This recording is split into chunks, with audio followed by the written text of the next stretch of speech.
Okay, so now we've got his climbing end. Making plans for restoration of some of Tacoma's passive green spaces is a dynamic program. With intent to safeguard and manage these locations, the city's open space program also brings out a number of benefits. Environmental Services manages and conserves passive open space properties. These areas are typically undeveloped and vegetated, often having wetlands, forests, and streams located on them. Often these areas provide stormwater benefits such as intercepting and absorbing precipitation, as well as improving the water quality of the runoff that does reach the Puget Sound. Currently, there are 4 open space plans under this program, one of these being a 20-year Mason Gulch landscape management plan. Our primary goal at Mason Gulch is to achieve a sustainable and functioning forest, dominated by native species.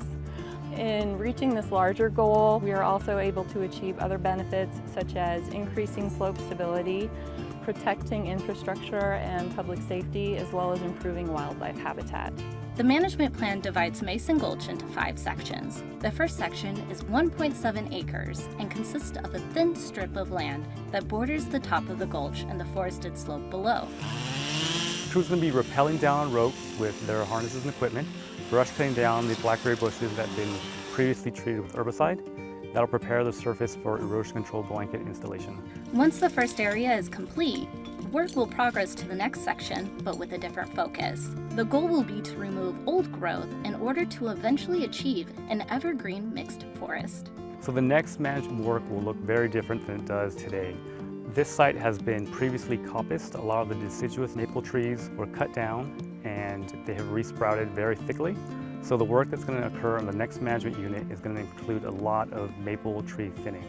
One way the project receives the native plants used in the restoration activities is from the nursery at the Tacoma Recovery and Transfer Center. We source a lot of our native plants from all over western Washington as well as northwestern Oregon, and we're very happy and excited to be starting to propagate our own plants at the city's native plant holding facility.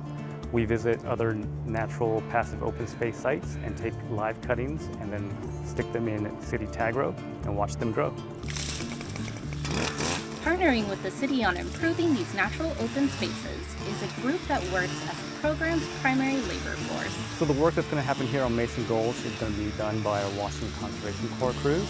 They're the same group of young folks that work on all of our other passive open space sites around the city. They do a lot of the fun and difficult work of installing vegetation on steep slopes and stream buffers. You guys want to do the blackberries? There are lofwoods over here. Residents are also invited to get involved in education and restoration activities. Community involvement is critical for the success of restoration activities, and anyone can be involved. We provide free training for habitat stewards in addition to providing all of the tools and plants and materials necessary for restoration activities. And we would love to see a group or organization adopt Mason Gulch. Even if you can't be a habitat steward, you can still volunteer for a work party. Those who are interested in getting involved can visit the city site and contact the project manager. Residents of all ages and ability are invited to engage in their local open spaces and connect with their community.